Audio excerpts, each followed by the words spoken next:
If we examine the top plank, the only force acting on it is the weight, which acts at the center of gravity.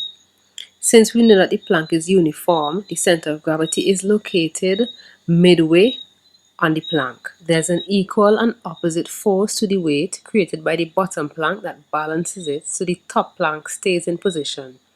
This force is called a reaction. We will look at this soon. If you were to slide out the top plank, it will begin to topple when the weight falls outside the bottom plank and there's no reaction force.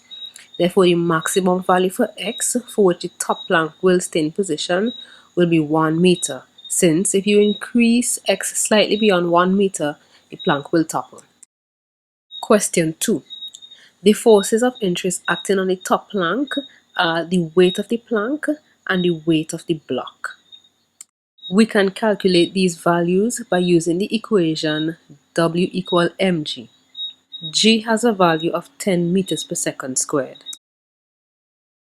The weight of the plank is 10 kilograms times 10 meters per second squared. This gives us 100 newtons. Similarly, the weight of the block is 15 kilograms times 10 meters per second squared, giving 150 newtons. This is what your diagram should look like.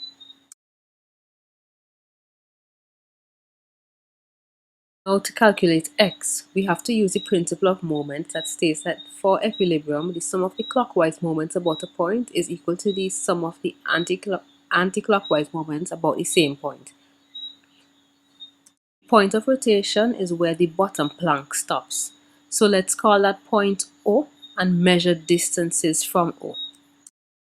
From the center of gravity to the end of the plank is a distance of 1 meter as determined by the first question. If the distance from the 150 Newton force to O is x, then the remaining distance is 1 minus x. Now that we have the distances, we can go ahead and calculate the moment of the force.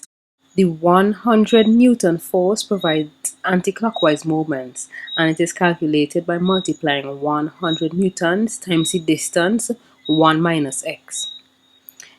The 150 Newton force provides clockwise moments and is 150 newtons times x. From the principle of moments, we can equate these two. 100 newtons times 1 minus x meters equals 150 x Newton meters.